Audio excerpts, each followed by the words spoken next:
Hi, good afternoon. My name is Sigfredo Morales, and I'm here today to talk to you guys about the race between aviation giants. So, aviation giants, when we talk about aviation giants, we're going to be talking about companies like Airbus and their Airbus A380, and also Boeing, as in their Boeing 747. So, when this race started back in the late 1970s, it was a competition between Boeing and Airbus that was going head to toe. They wanted to be the dominant company or the leader in wide body constructions of airplanes. So let's go ahead and talk about a little bit of history on Boeing first.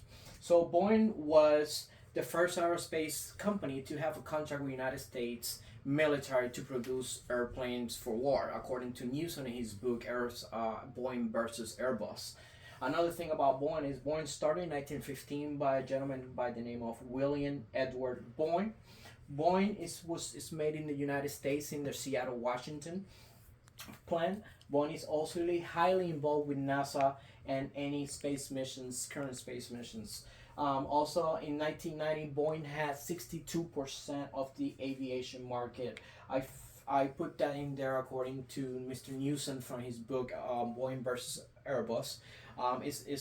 It's very interesting details about 62% of the market belonged to Boeing in the 1990s, which is incredible because nowadays is completely the opposite. We all have known about all the issues with Boeing airplanes, especially the 737 MAX, which was grounded for almost 2 years for having technical difficulties and issues with the computer systems. So due to that, Airbus today is in a better position than they were in the 1990s.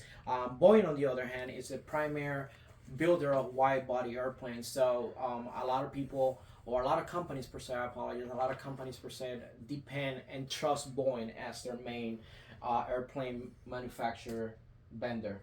Next, we're going to have Airbus. So Airbus isn't a European company.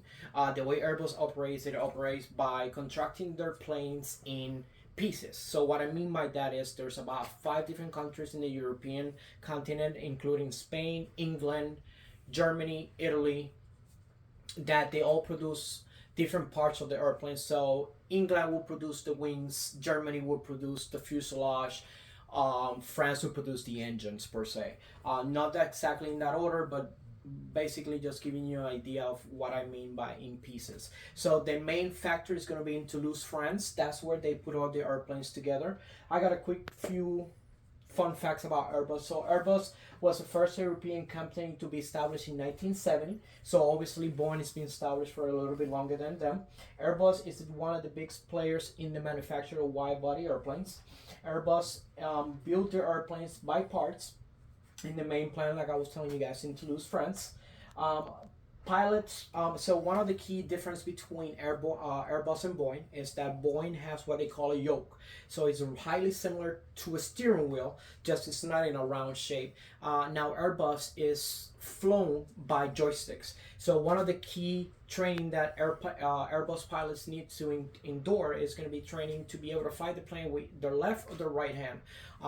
That reason is if you have to sit in the right hand side of the airplane, you're flying with your right hand. If you're flying in the captain chair, which is going to be your left side, then you're flying with your left hand. Not everybody's left-handed, not everybody's right-handed, so they gotta be able to dominate both hands while they fly the airplane for safety reasons. Another one that I would like to communicate with you, Airbus is also influenced in the military sector in Europe.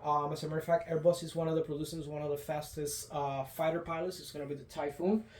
It's produced in Toulouse, France as well. My sources today that I was able to acquire for this project have opened other perspective to aviation that I never even knew about. I've been around aviation all my life. My father was a pilot. My sister is an air traffic controller, and I also I'm kind of an enthusiast in aviation, so it's I found it really interesting about all the facts that I just gave to you guys because some of them I did not know. For example, I did not know Boeing owned 62% of the market in the 1990s. I also did not know that Airbus was made in the 1970s, was developed. So moving forward with these aviation companies, we fly in one of the airplanes on a daily basis. They also provide one of the safest modes of transportations in the world. Again, I hope you guys enjoy my presentation and you guys have a good evening. Thank you.